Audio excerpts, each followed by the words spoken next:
ការប្រកួតដ៏តានតឹងត្រូវបានបញ្ចប់យើងក៏បានផ្លាស់ប្ដូរបរិយាកាសមកមើលសកម្មភាពនៅក្នុងបន្ទប់របស់ក្រុមម៉ាឡឺម៉ង់ Bastard Munchen វិញម្ដងនៅក្នុងបន្ទប់ដែលមានសមាជិក4នាក់ខណៈពេលដែលអ្នកផ្សេងទៀតកំពុងតែសម្រាកនិងធ្វើសកម្មភាពតខ្លួនកូរ៉ូណាដែលកំពុងអង្គុយលើគ្រែនិងខាំឈើចាក់ធ្មេញជាប់មាត់បានលើកម្រាមដៃរាប់និងគណនាតួលេខយ៉ាងប្រុងប្រយ័ត្នគេបានងើបមុខឡើងរួចនិយាយវិភាគម្នាក់ឯងទាំងចម្លែកចិត្តថាខ្ញុំគិតថារាល់ការស៊ើបបញ្ចូលទីមួយគ្រាប់អាចមានតម្លៃចន្លោះពី30លានទៅ40លានយេនតើវាជាការពិតបែបហ្នឹងមែនទេកូរ៉ូណាកំពុងតែគណនាតម្លៃខ្លួននិងប្រាក់រង្វាន់សុទ្ធបញ្ចូលទីរបស់កីឡាករម្នាក់ៗនៅក្នុង Blue Lock យ៉ាងយកចិត្តទុកដាក់ខណៈពេលដែលកូរ៉ូណាកំពុងអង្គុយគិតយូគីមីយ៉ាក៏បាននិយាយបន្ថែមទាំងងប់បាលថាត្រូវហើយអ៊ីសាគីសុទ្ធបាន2គ្រាប់និងអាស៊ីស1គ្រាប់ធ្វើឲ្យតម្លៃខ្លួនរបស់គេកើនឡើងដល់ទៅ100លានយេនឯណោះប៉ុន្តែបើគិតពីការចូលរួមលេងនៅលើទីលានផ្សេងទៀតលទ្ធផលនេះគឺសមហេតុផលណាស់ហើយរីដែលកំពុងតែជួតក្បាលដោយកន្សែងក៏បានចូលរួមសន្ទនាដែរថាចំណែកខ្ញុំវិញសុទ្ធមិនបានទេប៉ុន្តែបង្កើតអាស៊ីបាន1គ្រាប់ធ្វើឲ្យតម្លៃខ្លួនឡើងទៅដល់20លានយេនដូច្នេះហើយដើម្បីឲ្យតម្លៃខ្លួនកើនឡើងគឺយើងចាំបាច់ត្រូវតែមានចំណែកជួយឲ្យក្រុមសុទ្ធបញ្ចូលទីឲ្យបានស្ថានភាពនៅក្នុងបន្ទប់កាន់តែមានភាពប្រកួតប្រជែងខ្លាំងឡើងកូរ៉ូណាអង្គុយញើកជើងទាំងមិនអស់ចិត្តលើក្រោយខ្ញុំនឹងបង្ហាញសមត្ថភាពឲ្យកាន់តែខ្លាំងជាងនេះដើម្បីឲ្យតម្លៃខ្លួនរបស់ខ្ញុំបន្តកើនឡើងចំណែកយូគីមីយ៉ាវិញក៏បានបដិញ្ញាចិត្តក្នុងចិត្តថាអញនឹងមិនចាញ់ពួកឯងទេហើយក៏មិនឲ្យអាខៃសឺហៅអញថាមនុស្សបរាជ័យដែរនៅលើក្រែដែលអ៊ីសាគីកំពុងតែដេកមើលកញ្ចក់ tablet របស់គេយ៉ាងយកចិត្តទុកដាក់ច្បាស់ណាស់ពេលនេះតម្លៃខ្លួនរបស់រីនគឺ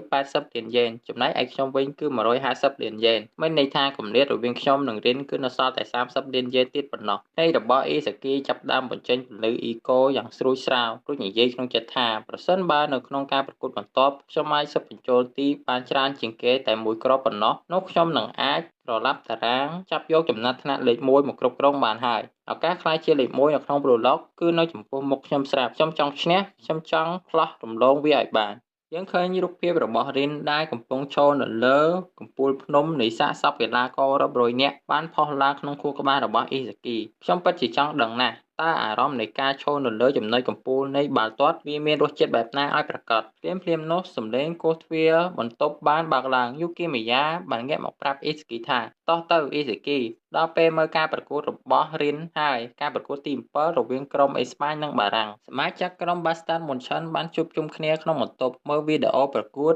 រៃឈីស្រ័យទាំងរំភើបថាដល់ពេលដែលត្រូវស៊ើបមើលសមត្ថភាពរបស់គូសត្រូវហើយអ៊ីសាគីអង្គុយសម្លឹងមើលអេក្រង់ធំយ៉ាងយកចិត្តទុកដាក់ព្រមទាំងគិតក្នុងចិត្តថាដើម្បីឈ្នះខ្លាយជាលេខ1ខ្ញុំត្រូវតែសិក្សានិងវិភាគពីរបៀបលេងរបស់ក្រុមបារាំង PSG ឲ្យបានលម្អិតបំផុតតើក្រុម PSG របស់រិនមានទម្រង់លេងបែបណាឲ្យប្រកបហើយការប្រកួតរវាងបាឆានិង PSG ត្រូវបានចាប់ផ្ដើមនៅពេលទម្រង់លេងរបស់ PSG ត្រូវបានបង្ហាញអ៊ីសាគីស្រឡាំងកាំងភ្លាមទម្រង់លេងរបស់ពួកគេដាក់រិននៅតំណែងខ្សែប្រយុទ្ធមុខគេ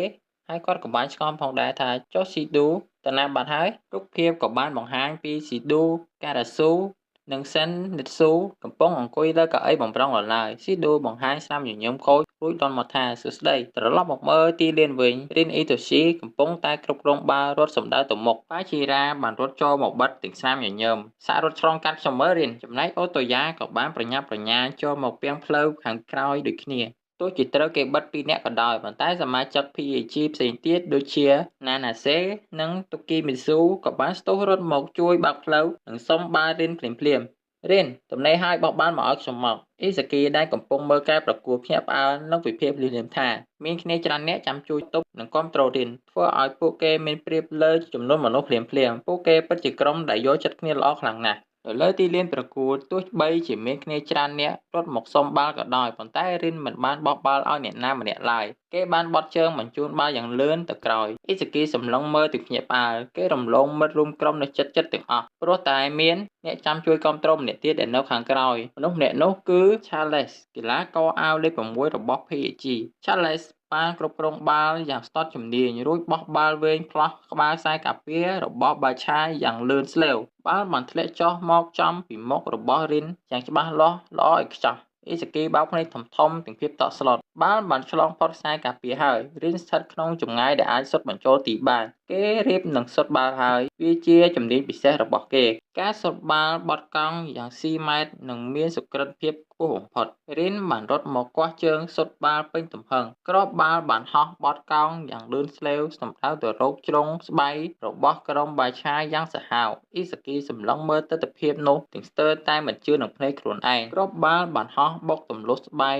រៃឈីស្រែកឡើងទាំងមិនជឿនឹងភ្នែកស្អីគេហ្នឹងបាល់បត់បង្វិលចំហៀងពីចម្ងាយឈួតបែបហ្នឹងសោះក៏ចេះចូលដែរអាយូក៏បានលាន់មាត់ទាំងភ្ញាក់ផ្អើលដូចគ្នាតើអារិនវាចេះសុទ្ធបានរបៀបហ្នឹងតាំងពីអង្ការចំណែកអេសាគីសម្លឹងមើលអេក្រង់ទាំងបែកញើសស្រក់បន្ទាត់ក្នុងចិត្តជាខ្លាំងចុយម៉ែ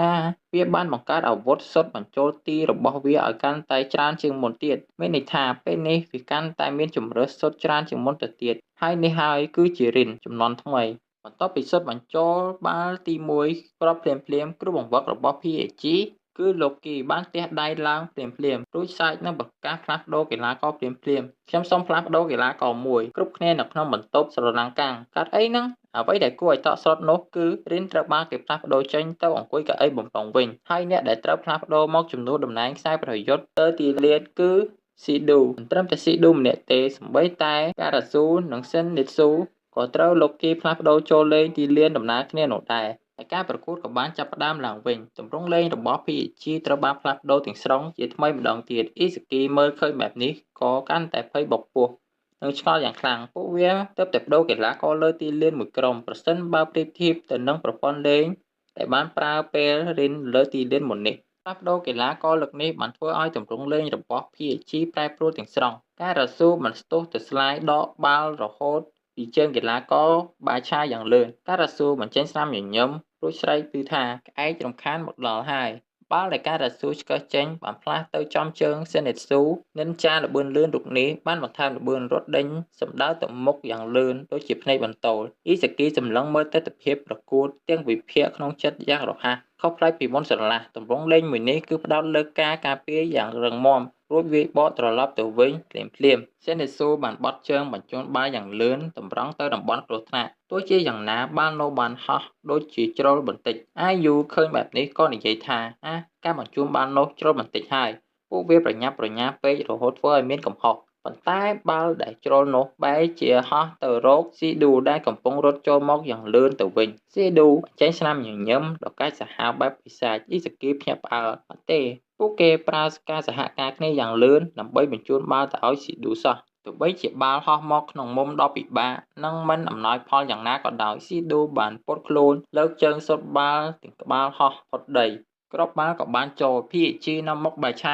2-0ហើយយកបាល់ភ្នែកធំទាំងលាន់មាត់វ៉ាវអ៊ីសាគីសម្លឹងមើលទាំងតក់ស្លុតជាខ្លាំងមិនគួរឲ្យជឿក្នុងទម្រង់បែបហ្នឹងសោះក៏វានៅតែអាចស៊ុតបញ្ចូលទីបានដែរមានតែបិសាចទេពកោសល្យដូចជាស៊ីឌូម្នាក់គត់ដែលអាចធ្វើរឿងមិនអាចទៅរួចនេះបានប្រៃឈីស្រែកទាំងក្តៅក្រហាយស្អីគេហ្នឹងអាហ្នឹងវាជាបិសាចច្បាស់ណាស់យូគីមីយ៉ាបន្ថែមទាំងបែកញើសទម្រង់លេងរបស់រិនភ្ជាប់ជាមួយទម្រង់លេងរបស់ស៊ីឌូអាយូសន្និដ្ឋាននិយាយឲ្យចំទៅស៊ីឌូបានប្រើប្រាស់សមត្ថភាពបុគ្គលដ៏អស្ចារ្យរបស់វាដើម្បីបង្ខំឲ្យកើតជាគ្រាប់បាល់តែម្ដងតែឈីស្ទុះមកស្រែកទាំងតានតឹងអីចឹងតើឲ្យពួកយើងទៅទប់ទល់ជាមួយនឹងក្រុមដែលមានស្តង់ដារដ៏គួរឲ្យខ្លាចបែបនេះដោយរបៀបណាទៅខណៈពេលដែលរាល់គ្នាកំពុងតែគិតថានោះជាកំហុសអ៊ីសាគីបាននិយាយឡើងទៅមុខមាំថាអត់ទេការបញ្ជូនបាល់អំបញ្ញមិញនេះគឺជាចេតនាឲ្យច្បាស់ណាស់ហើយរីដែលអង្គុយក្បែរនោះក៏បានងក់ក្បាលយកព្រមភ្លាមត្រូវហើយគេបានបញ្ជូនបាល់ទៅទីនោះដោយបានយល់ដឹងពីទម្លាប់និងសមត្ថភាពពិសេសរបស់ស៊ីឌូយ៉ាងច្បាស់បំផុតគ្រប់គ្នាក្នុងបន្ទប់ងាកមកមើលអេសាគីនិងហៃរីទាំងភ្ញាក់ផ្អើលតើពួកឯងបានឃើញអ្វីខ្លះអេសាគីបន្តវិភាគទាំងតានតឹងថា